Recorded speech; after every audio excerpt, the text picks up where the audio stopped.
Assalamualaikum warahmatullahi wabarakatuh. Perkenalkan, nama saya Yenti. Saya sekolah di Sekolah Ilmu Tinggi Ekonomi Polokopas, Kalimantan Tengah, semester 2. Saya mendapatkan tugas baca 5, yaitu bab 2 tentang Madilog bab 2, filsafat. Apabila kita menonton suatu pertandingan sepak bola, maka lebih dahulu kita mesti pisahkan si pemain mana yang masuk klub, mana pula yang masuk kumpulan itu. Kalau tidak begitu, bingunglah kita. Begitulah kalau kita memasuki pustaka filsafat yang mempunyai ratusan ribu buku. Kita lebih dahulu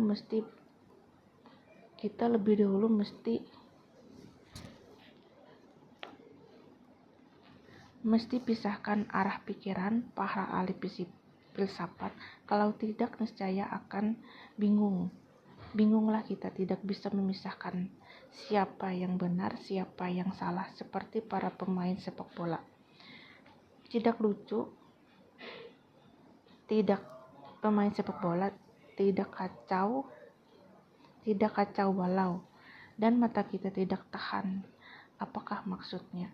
Masing-masing begitulah di mata kita. Para ahli filsafat berkata, semaunya saja.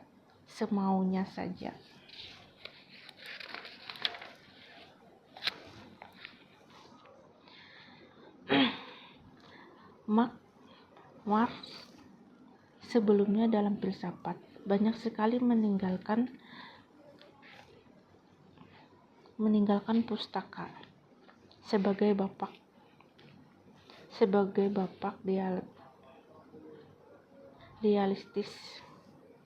materialistisme, yakni nilai lebih, nilai yang dihasilkan oleh buruh tetapi memiliki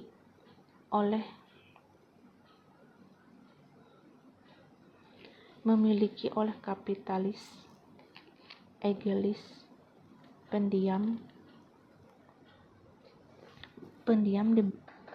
diri di belakang layar, selalu berdiri di belakang kawanannya. Engels melanjutkan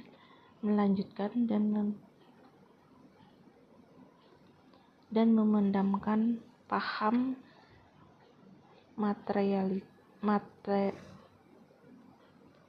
materialistisme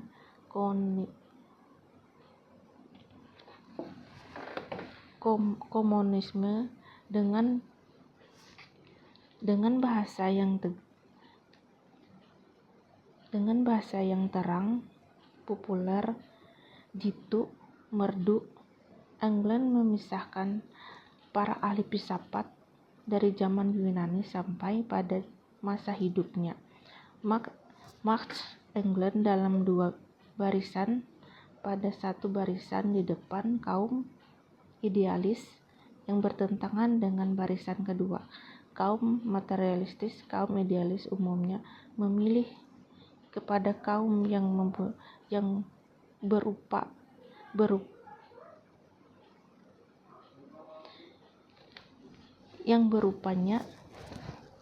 berupanya dalam kuasa, sedangkan kaum materialistis berpihak pada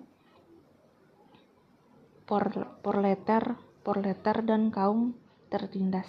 Kadang-kadang perlawanan tinggi tersembunyi, tetapi kadang-kadang terbuka. Terus terang cocok dengan riwayat perjuangan proletar dan kapitalis. Dalam politik kadang-kadang idealis, proletar dan kapitalis. Dalam politik kadang-kadang idealis, di luarnya itu materialitis di dalamnya. Kadang-kadang materialitis di luar, tetapi di dalamnya idealis. Menurut pemisahan yang diadakan oleh Engels England, maka pada barisan idealis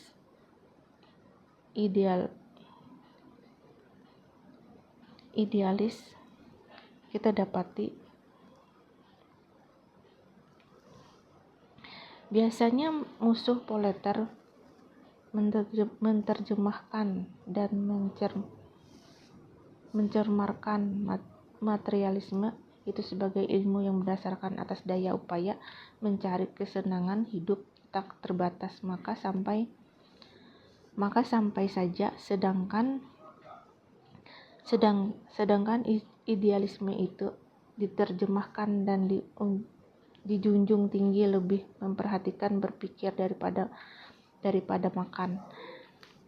makan dan kebudayaan yang sampai menjauhi kaum ibu seperti seorang santri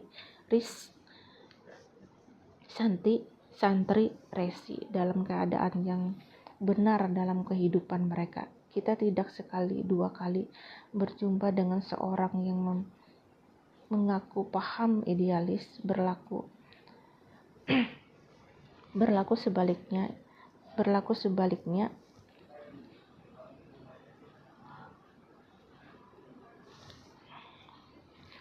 sebaliknya. Idealis dan materialistis yang dijadikan England sebagai ukuran buat memisahkan para ahli filsafat dalam dua barisan semata-mata berdasarkan atas sikap yang diambil si pemikir ahli filsafat dalam persoalan yang sudah kita tulis lebih dahulu, yakni